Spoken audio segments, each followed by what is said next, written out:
Hey y'all, it's Stephen Van Kampen-Lewis, and today I just want to do a quick Cattleya update to show you the sort of full blooming extent of those Cattleyas that I showed you about 2 weeks ago. The amethyst glosses are both totally open, and this giant floofy Cattleya next to me is also open. I don't know if you can hear, but there's two fans running right now, so it might be a little loud. My apologies for that. It's about 90 degrees outside right now, which is really hot for the end of February. But so there's some fans turning the air, actually pulling the air out of the greenhouse right now to make it a little bit cooler for the plants, of course. But let me turn the camera around and I'll show you what these look like in the sunshine. And you know, if you recall, 2 weeks ago it was cloudy in here, so it wasn't that great to see the flowers, but today they look great and they smell great. So let's take a look. Alright, so this is first class snowlets. This is that RLC, Rhyncholaleo Cattleya, the one that is just monstrous. I mean, you can see my fingers and hands back there, that is the same size on a really large plant. But all four flowers are open. So if I was ever to show this, I would want to space these out. So I would probably, you can see there's one of them has a stake. I would probably have both staked and pulled over this way, so that the two spikes, the two inflorescences, are not crowding each other the way they are now. But I mean, you can see this is just such a great show.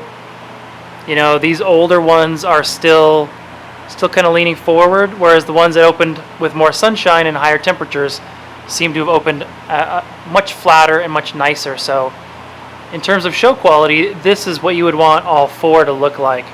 Also, you can see there's a lot of influence from Digbyana in here with the shape of the lip, as well as the color on the inside of the lip here, encircling the column. And of course, it just has that classic Cattleya fragrance. It's that sort of spicy anise scent, I guess. And it's a really nice one. You know, it takes up a lot of room, of course, but puts on a great show. Like I said in the previous video, I'll keep this one, even though it's a floofy Cattleya. The Rhyncholalea glauca is fading, so I'm not going to really focus on that. But the amethyst glossa up here above me, I'll push the camera up there so you can see it a little bit better, and then we can compare it to this aurea down here. Maybe do a side-by-side comparison. So I'm going to push the camera up into the flowers so you can see them a little bit better, and I'm not going to say anything because I'll be way down here and you'll be way up there.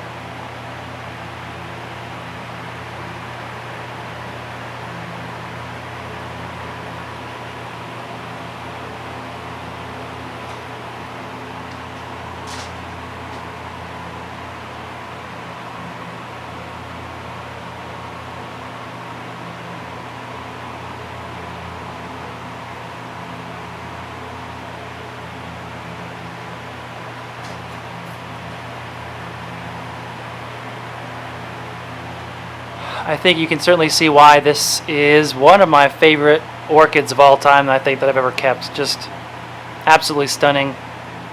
You know, what's really interesting though is this aurea didn't turn out to be super yellow like I hoped, but it's really similar to this one. And if you look at them side by side, the new one from Floralia is actually a larger flower.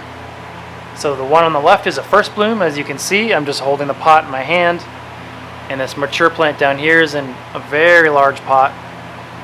But I mean, these are right next to each other, and you can see there is a big difference between the two. So I'm excited for this one to continue growing, and we're just going to close up with the flower here.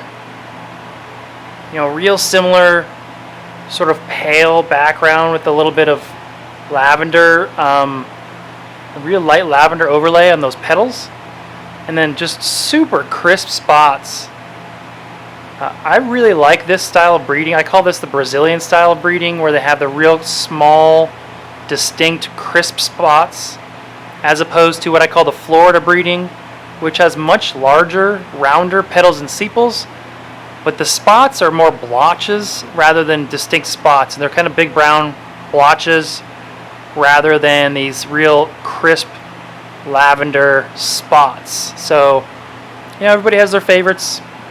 And I, hands down, much prefer this style of Amethysta glossa than the ones that you typically find from a lot of the Florida breeders. And again, this is actually a pretty big flower. I believe this is diploid. I don't know for sure, but it's behaving like a diploid. When I had the polyploid flowers, you know, the polyploid plants are twice as large as these, twice as large as that, I should say as well. And so the polyploid plants didn't bloom until they were gigantic, probably almost the same size as a full-grown 2N plant is the first bloom for a 4N plant or a 3N plant, depending on where you get it from. But just love that amethyst lip, just glows. And then those bumps there, it's like I said on previous videos, it's a very plasticky, it's like a hard plastic. Really cool.